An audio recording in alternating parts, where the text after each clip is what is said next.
નમસ્તે વિદ્યાર્થી મિત્રો, હાર્દિક સર એકેડમી યુટ્યુબ ચેનલમાં આપ સૌનું ખૂબ ખૂબ સ્વાગત છે. આજનો જે વિડીયો છે એમાં આપણે ચર્ચા કરીએ 10મી ઓગસ્ટના તમામ અગત્યના કરંટ અફેર. શરૂ કરું એ પહેલા આપને સૌને જણાવું કે આજે 10 ઓગસ્ટ છે, 3 અગત્યના દિવસો છે, બરાબર. એ આપણે ચર્ચા કરવાની છે, બધું વિસ્તૃત માહિતી સાથે આપણે અભ્યાસ કરશું. તો કયા કયા 3 દિવસો છે પહેલા તો એની વાત કરી લઉં. વિશ્વ સિંહ દિવસ છે આજે, બરાબર. વર્લ્ડ લાયન ડે કહીએ છીએ આપણે અંગ્રેજીમાં. બાકી વિશ્વ જૈવ ઇંધણ દિવસ છે, જૈવ ઇંધણ દિવસ, બરાબર. અને બીજું શું છે તો કે આસિયાન આસિયાન દેશો છે, બરાબર, એનો સ્થાપના દિવસ, બરાબર. આ 3 અગત્યના દિવસો છે. ક્યારે ઉજવાય તો કે 10 ઓગસ્ટ. વિસ્તૃત માહિતી સાથે આપણે આ બધા દિવસો છે એની પણ ચર્ચા કરશું, સાથે સાથે આજના જેટલા પણ અગત્યના કરંટ અફેર છે એની પણ વાત કરશું. તો શરૂ કરું એ પહેલા આપ સૌને જણાવું કે આપણી એન્ડ્રોઇડ એપ્લિકેશન છે જેમાં તમે આપણું પેઇડ કન્ટેન્ટ જેમ કે ઈ બુક છે, ટેસ્ટ સિરીઝ છે, આ બધું તમે એક્સેસ કરી શકો છો, બરાબર. ઈ બુક તમને વાંચવામાં મજા આવશે એવા ફોર્મેટમાં ડિઝાઇન કરેલી છે, બરાબર. હું અત્યાર માટે તમને ડેમો માટે ઓગસ્ટ મહિનાનો લેટેસ્ટ અંક આપું છું, ઓગસ્ટ 2023 નો વીક 1 નો અંક છે, બરાબર, પબ્લિશ થઈ ચુક્યો છે, જેમાં 1 થી 8 ઓગસ્ટ સુધીના કરંટ અફેર છે આપણે પબ્લિશ કરેલા છે. તો જેટલા પણ મારા વોટ્સએપ ગ્રુપ છે, બરાબર, એની અંદર છે તમને ઓગસ્ટ મહિનાના વીક 1 છે એની પીડીએફ મળી જશે. ક્લિયર?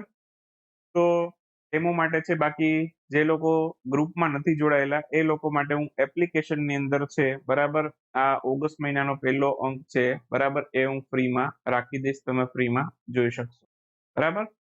અથવા બીજા પણ ઘણા બધા અંકો છે ફ્રીની અંદર અવેલેબલ છે. તો તમારે ઈ મેગેઝિન કેવી છે, ઈ બુક કેવી છે ચેક કરવું હોય તો તમે આપણા એ વસ્તુ ચેક કરી શકો છો. બાકી કંડક્ટરની ભરતીનો કોર્સ છે શરૂ થઈ ચુક્યો છે, ડેમો લેક્ચર્સ છે એ અપલોડ થઈ ચુક્યા છે. જેમને પણ જોડાવાની ઈચ્છા છે ડેમો લેક્ચર જોઈને જોડાઈ શકે છે. કમ્પ્યુટર બધું જ આપણે લેક્ચર સાથે કમ્પ્લીટ કરી દીધું છે, બરાબર. અને બાકી પણ બધા વિષયો છે આપણે શરૂ કરી દીધા છે. તો જેમને પણ ઈચ્છા છે, બરાબર, જોડાઈ શકે છે. કંડક્ટરની ભરતીને લગતા કંડક્ટરના પ્રશ્નો છે એ પણ તમને આની અંદર કરાવવામાં આવશે.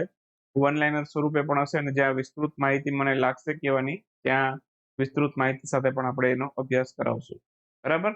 તો કંડક્ટરની ભરતીનો સંપૂર્ણ કોર્સ આપણે કવર કરાવશું. અત્યાર માટે આ પ્રાઇસ 599 છે. 15 ઓગસ્ટ પછી જો તમે લેવા જશો, બરાબર, તો આની પ્રાઇસ વધી ગઈ હશે, બરાબર. તો જેમને પણ ઈચ્છા છે વહેલી તકે જોડાઈ શકે છે.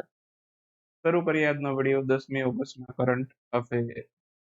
સૌથી પહેલો ક્વેશ્ચન છે, હાલમાં જ નીચેનામાંથી કયા સંગઠને રાજસ્થાન રાજ્ય છે એને 2023-24 માટે એટલે કે હાલના નાણાકીય વર્ષ માટે રૂરલ ઇન્ફ્રાસ્ટ્રક્ચર ડેવલપમેન્ટ માટે 1974 કરોડ રૂપિયાની લોન મંજૂર કરી છે.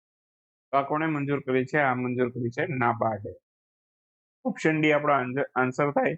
રાજસ્થાન રાજ્ય માટે એમણે આ લોન મંજૂર કરી છે.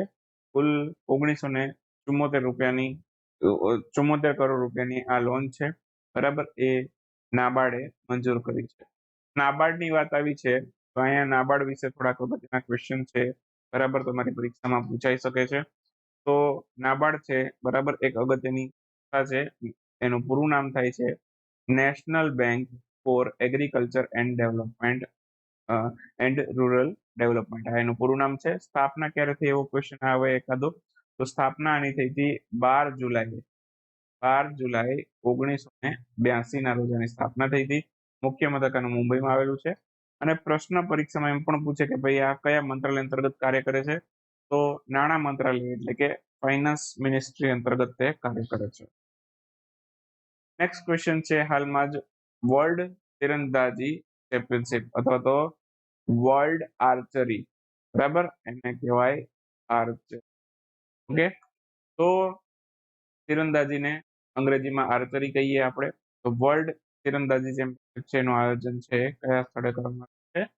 તો આ જર્મનીમાં કરવામાં આવેલું છે, બર્લિન ખાતે. બર્લિન ખાતે આનું આયોજન થયું છે જર્મનીમાં. તો વિશ્વ તીરંદાજી ચેમ્પિયનશિપ અત્યારે આ ચાલુ છે, બરાબર, રનિંગ છે. એટલે આમાં કોણ પહેલા નંબરે મેડલ ટેબલમાં છે, કોણ બીજા નંબરે છે, એની વાત આપણે અત્યારે નહીં કરીએ. ભારતના ખેલાડીઓ ગોલ્ડ લાવે છે આમાં, એ આપણા માટે અગત્યનું છે. તો ભારતની એક મહિલા ટીમ છે, બરાબર, વુમન્સ ટીમ, એમણે ગોલ્ડ મેડલ મેળવેલો છે. એમાં કોણ કોણ હતું? પ્રણીત કૌર હતા, આદિતિ સ્વામી હતા અને જ્યોતિ સુરેખા હતા. આદિતિ સ્વામી છે, બરાબર, એ મધ્યપ્રદેશના ખેલાડી છે. એમણે ઇન્ડિવિજ્યુઅલ એટલે કે વ્યક્તિગત ગોલ્ડ મેળવેલો છે, બરાબર. તો કમ્પાઉન્ડ આર્ચરી છે, બરાબર, એની અંદર આ મહિલા ટીમે ગોલ્ડ મેળવેલો છે. ઉપરાંત અદિતિ સ્વામી, એમણે આની અંદર વ્યક્તિગતમાં કમ્પાઉન્ડ આર્ચરીમાં ગોલ્ડ મેળવેલો છે. અને ઓજસ પ્રવીણ દેવતલે, એમણે પણ વ્યક્તિગત શ્રેણીમાં કમ્પાઉન્ડ આર્ચરીમાં ગોલ્ડ મેળવેલો છે. તો ભારતના નામે કેટલા આવ્યા? 3 ગોલ્ડ મેડલ, એક ટીમમાં અને બાકીના ઇન્ડિવિજ્યુઅલ 2. ઓકે, તો અત્યાર સુધી એટલું યાદ રાખીશું. નેક્સ્ટ ક્વેશ્ચન ઉપર પહોંચી જઈએ.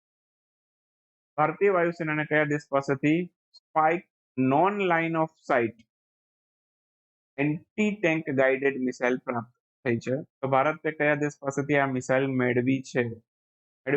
ઇઝરાયલ પાસેથી. તો ઓપ્શન બી આપણો આન્સર થશે.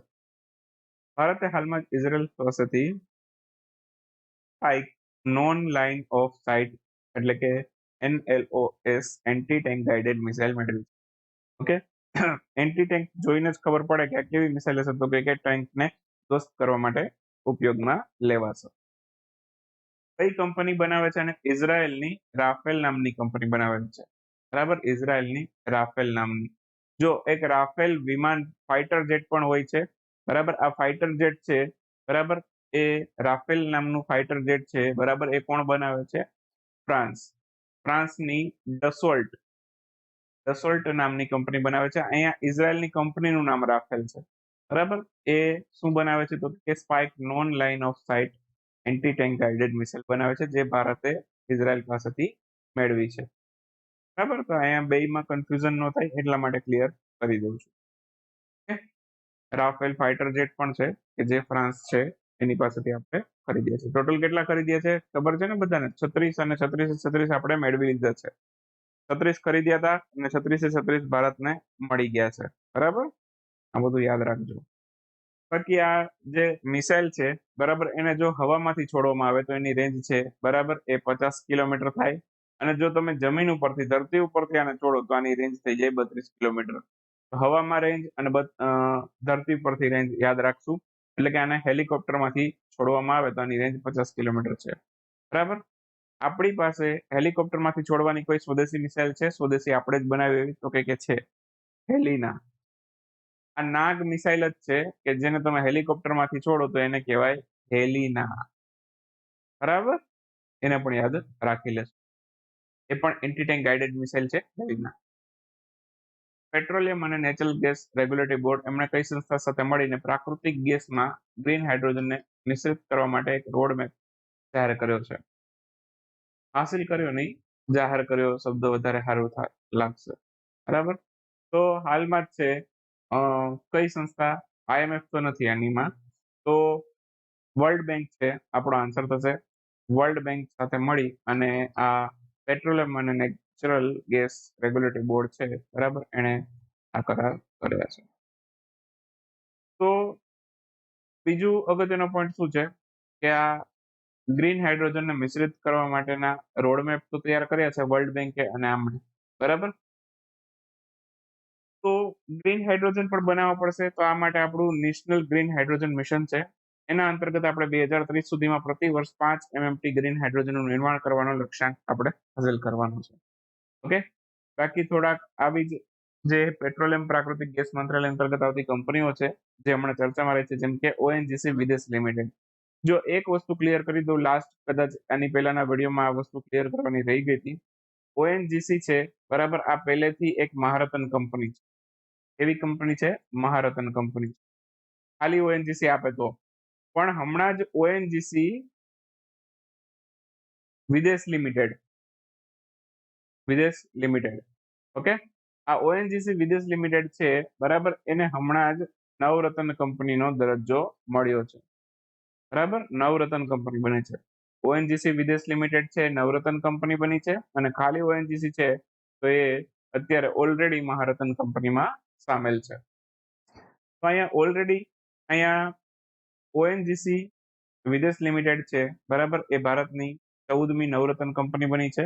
13મી બની હતી એ રેલ વિકાસ નિગમ લિમિટેડ બની હતી, બરાબર, અને 13મી મહારત્ન કંપની પણ નવી બની છે હમણાં, ઓઇલ ઇન્ડિયા લિમિટેડ. તો એને પણ આપણે યાદ રાખીશું, બરાબર. તો બે પેટ્રોલિયમ પ્રાકૃતિક ગેસ મંત્રાલય અંતર્ગત આવતી કંપનીઓ છે, યાદ રાખીશું. Bureau of civil aviation security કયા સ્થળેથી વિમાની સુરક્ષા સંસ્કૃતિ સપ્તાહ છે, બરાબર, એની ઉજવણી કરી હતી? તો આ નવી દિલ્હી ખાતેથી કરી હતી, તો આન્સર આવશે નવી દિલ્હી. ઓપ્શન સી આપણો આન્સર થશે. હાલમાં જ નવી દિલ્હી ખાતેથી bureau of civil aviation security, જેને BCAS નામથી શોર્ટમાં આપણે ઓળખીએ છીએ, તો એને વિમાની સુરક્ષા સંસ્કૃતિ સપ્તાહની ઉજવણી કરી હતી. ક્યારે કરી હતી એવો ક્વેશ્ચન પણ પૂછે, તો 31મી જુલાઈથી લઈ, બરાબર, અને 5 ઓગસ્ટ દરમિયાન એમણે આ સપ્તાહની ઉજવણી કરી હતી. થીમ આની રાખી હતી સી ઇટ સે ઇટ સિક્યોરિટી. નાગરિક ઉડ્ડયન મંત્રાલય છે એના અંતર્ગત આ કાર્ય કરે છે. કોણ? તો કે bureau of civil aviation security. કયા મંત્રાલય અંતર્ગત કાર્ય કરે છે? નાગરિક ઉડ્ડયન મંત્રાલય અંતર્ગત કાર્ય કરે છે. ચલો 3 અગત્યના દિવસો ફટાફટ જોતા જઈએ, વન બાય વન. સૌથી પહેલા વિશ્વ સિંહ દિવસ ક્યારે ઉજવીએ છીએ? તો કે આજે છે 10 ઓગસ્ટે. 10 ઓગસ્ટે વિશ્વ સિંહ દિવસ હોય છે. 1972, એક વસ્તુ સિંહ વિશે કહી દો. 1972 પહેલા છે, બરાબર, આપણું રાષ્ટ્રીય પ્રાણી, બરાબર, એ શું હતું? 1972 પહેલા, બરાબર, 1972 પહેલા કયું હતું? તો કે સિંહ હતું. 1972 પ્રોજેક્ટ ટાઈગર લાવ્યા. 1972 પ્રોજેક્ટ ટાઈગર આવ્યો, અને 1972 જ આપણે જે આપણું રાષ્ટ્રીય પ્રાણી છે, બરાબર, એ સિંહથી બદલીને વાઘ કરી નાખ્યું, બરાબર. તો આ ધ્યાન રાખશું, બરાબર. આપણું રાષ્ટ્રીય પ્રાણી છે અત્યારે વાઘ છે. પહેલા આઝાદી સમયે કયું હતું એવું પૂછે, બરાબર, ત્યારે હતું સિંહ. ઓકે. ગુજરાત રાજ્યનું રાજ્ય પ્રાણી છે એ પણ શું છે? સિંહ છે. ઓકે. આપણું જે રાષ્ટ્રીય ચિહ્ન છે એમાં પણ 4 સિંહની આકૃતિ વાળા ચિહ્નને સ્થાન આપેલું છે. તો આપણા દેશની અંદર છે સિંહનું મહત્વ કેટલું છે, બરાબર, એના ઉપરથી આપણે જોઈ શકીએ, બરાબર. 2015 સિંહની વસ્તી ગણતરી થઈ હતી. એના અંતર્ગત છે સિંહની સંખ્યા કેટલી હતી? તો કે 523 હતી, બરાબર, અને વધીને કેટલી થઈ? તો કે 674 થઈ, બરાબર. તો અત્યારે કેટલા છે સિંહ? 674. કયા ડેટા પ્રમાણે? તો કે 2020 ના ડેટા પ્રમાણે. તો હવે ક્યારે ગણતરી કરશું સાહેબ? તો હવે કરશું 2025. તો એક અધિનિયમ છે આપણે ઘડ્યો, બરાબર, અને અધિનિયમ પ્રમાણે દર 5 વર્ષે છે, બરાબર, સિંહની વસ્તી ગણતરી કરીએ છીએ. 1965 થી આપણે કરતા આવ્યા છીએ અને દર 5 વર્ષે કરીએ છીએ. કોણ કરે છે? ગુજરાતનો વન વિભાગ ભારત સરકાર સાથે મળીને કરે છે, બરાબર. કેમ કે આપણા ગુજરાતમાં એક જ જગ્યાએ સિંહ જોવા મળે છે. આખા ભારતમાં ગુજરાતના ગીર નેશનલ પાર્ક છે, બરાબર, ત્યાં માત્ર સિંહ જોવા મળે, બીજે ક્યાંય જોવા નથી મળતા. અને અત્યારે ચર્ચાઓ એવી ચાલે છે કે પોરબંદરના એખાદા અભયારણ્યની અંદર છે સિંહને સ્થળાંતર કરવા છે. તો કરશે ત્યારની વાત ત્યારે, પણ એક કરવાના છે એવા ન્યૂઝ છે. તો ગુજરાતમાં ગીર અભયારણ્ય છે, ત્યાં માત્ર સિંહની વસ્તી જોવા મળે છે. સૌથી પહેલી વખત આપણે સિંહ દિવસ ક્યારે ઉજવ્યો? તો કે 2013. ઓકે. બાકી બસ, હા, સિંહ દિવસ સૌથી પહેલા ઉજવ્યો 2013, પણ તમને એમ કે સિંહની સૌથી પહેલી વસ્તી ગણતરી, બરાબર, એ કોણે કરાવી હતી? તો કે જુનાગઢના નવાબે. ક્યારે કરાવી હતી? તો કે 1936. બરાબર. તો આવા કદાચ બહુ જૂના પ્રશ્ન, પ્રાચીન પ્રશ્ન પૂછવાય તો પણ પૂછી શકે છે ઇતિહાસના. બાકી ભારતમાં આઝાદ થયું એ પછી સૌથી પહેલી વસ્તી ગણતરી સિંહની કરી 1965. અને જનરલી આવી ચોખવટ ના પાડેલી હોય, બરાબર, અને આ વિધાન જ ન આપેલું હોય, તો આવો 1936 નો ઓપ્શન જ ન આપેલો હોય, તો આપણે 1965 ઉપર જ સૌથી પહેલા ફોકસ કરવાનું થાય. વર્લ્ડ બાયોફ્યુઅલ ડે છે, આ ક્યારે ઉજવાય છે? વર્લ્ડ બાયોફ્યુઅલ ડે 10 ઓગસ્ટે હોય છે, બરાબર. આન્સર આવશે 10 ઓગસ્ટ, જૈવ ઇંધણ દિવસ. તો હાલમાં જ વર્લ્ડ બાયોફ્યુઅલ ડે હતો, તો વિશ્વ જૈવ ઇંધણ દિવસ 10 ઓગસ્ટે ઉજવ્યો. 10 ઓગસ્ટ 1893 ડીઝલ એન્જિનના શોધક રૂડોલ્ફ ડીઝલ, એમણે ખાદ્ય તેલ દ્વારા સૌ પ્રથમ વખત છે ડીઝલ એન્જિન ચલાવ્યું હોય એવું માનવામાં આવે છે. ખાદ્ય તેલ જે આપણે ખાઈએ છીએ ને એવું તેલ, એનાથી ડીઝલ એન્જિન ચલાવી દીધું એને, બરાબર. તો રૂડોલ્ફ ડીઝલના નામ ઉપરથી આપણે અત્યારે ડીઝલ શબ્દને બહુ યાદ રાખીએ છીએ. ભારતમાં સૌથી પહેલી વખત વિશ્વ જૈવ ઇંધણ દિવસ ક્યારે ઉજવ્યો તો કે 2015માં. બાકી આપણા પેટ્રોલિયમ ગેસ અને નેચરલ ગેસ મંત્રી કોણ છે તો કે હરદીપસિંહ પુરી. એના પછીનો પ્રશ્ન આપણી સામે આવી ગયો છે, આસિયાન દેશોનો કેટલામો સ્થાપના દિવસ હતો તો કે 56મો સ્થાપના દિવસ હતો. હાલમાં જ આસિયાન દેશોના સ્થાપના દિવસની આપણે ઉજવણી કરી છે, બરાબર. અને 8 ઓગસ્ટ 1967ના રોજ છે થાઈલેન્ડના બેંકોક ખાતે આસિયાન ડેલિગેશન ઉપર હસ્તાક્ષર કરવામાં આવેલા અને આસિયાન દેશોની સ્થાપના થઈ. તો આનું સૂત્ર શું છે? આસિયાન દેશોનું one vision one identity one community આનું સૂત્ર છે. મુખ્ય મથક આનું ઇન્ડોનેશિયાના જકાર્તામાં આવેલું છે. આસિયાન દેશોની સભ્ય દેશોની સંખ્યા કેટલી અથવા તો સભ્ય દેશો કોણ કોણ છે એના તો કે એના સભ્ય દેશોમાં ઇન્ડોનેશિયા આવે, બરાબર, મલેશિયા આવે, ફિલિપાઇન્સ આવે, સિંગાપોર આવે, થાઈલેન્ડ આવે, બ્રુનોઈ આવે, બરાબર, વિયેતનામ આવે, લાઓસ આવે, લાઓ પીડીઆર અને મ્યાનમાર અને કંબોડિયા બધા એના સભ્ય દેશ. અહીંયા લાઓસ આવશે, પીડીઆર ભૂલથી થઈ ગયું છે કદાચ, લાઓસ. તો એ પણ યાદ રાખીશું. નેક્સ્ટ વાત કરીએ ઓનલાઈન ક્વેશ્ચન. થોડાક 4 ક્વેશ્ચન ઓનલાઈનમાં જોઈ લઈએ. હાલમાં જ કયા રાજ્યની સરકાર દ્વારા આમીગાંવ ઇન્ડોર સ્ટેડિયમમાં બેડમિન્ટન માટે એક રાષ્ટ્રીય ઉત્કૃષ્ટતા કેન્દ્ર સ્થાપવાની જાહેરાત કરવામાં આવી છે? તો આ આસામમાં કરવામાં આવી છે. આન્સર આવશે આસામ. મુખ્યમંત્રી કોણ છે ત્યાં અત્યારે? હેમંત બિસ્વા શર્મા છે ત્યાં અત્યારે મુખ્યમંત્રી. હાલમાં જ એલેક્સ હેલ્સ એમણે ક્રિકેટના તમામ ફોર્મેટમાંથી પોતાની નિવૃત્તિ જાહેર કરી. કયા દેશના છે? તો એ ઇંગ્લેન્ડના છે. બીજા એક ક્રિકેટના ખેલાડી છે, ઇંગ્લેન્ડના છે, એમણે પણ નિવૃત્તિ જાહેર કરી દીધી, સ્ટુઅર્ટ બોર્ડ, બરાબર, એમણે પણ પોતાની નિવૃત્તિ જાહેર કરી છે, એ પણ ઇંગ્લેન્ડના હતા. નેશનલ મિશન ઓન લાઇબ્રેરીની શરૂઆત કયા વર્ષે કરવામાં આવી હતી? નેશનલ મિશન ઓન લાઇબ્રેરીની શરૂઆત 2014માં કરવામાં આવી હતી. આના અંતર્ગત અત્યારે પુસ્તકાલય મહોત્સવનું આયોજન કરવામાં આવેલું છે, બરાબર, ન્યૂ દિલ્હી ખાતે કરવામાં આવેલું છે અને ઉદ્ઘાટન કર્યું રાષ્ટ્રપતિ દ્રૌપદી મુર્મુ, ભારતના પ્રેસિડેન્ટ. દ્રૌપદી મુર્મુ છે એ એસટી કેટેગરીના માંથી ચૂંટાયેલા સૌથી પહેલા રાષ્ટ્રપતિ છે. ભારતમાં અત્યાર સુધી બીજા રાષ્ટ્રપતિ છે અને એસટી કેટેગરીમાંથી સૌથી પહેલા રાષ્ટ્રપતિ બન્યા છે, બરાબર. બાકી central board of indirect taxes and customs એના નવા ચેરમેન કોણ બન્યું છે? તો સંજય કુમાર અગ્રવાલ એના નવા ચેરમેન બનેલા છે. બસ અહીંયા 10મી ઓગસ્ટનો વિડીયો સમાપ્ત કરું છું. જેમને કંડક્ટરના કોર્સમાં જોડાવવું છે, સજેશન એવું છે, બરાબર, કે આમાં તમે જરા પણ રાહ ન જુઓ, પ્રાઇસ વધી જશે, બરાબર, અને તમે તમારું નુકસાન કરશો.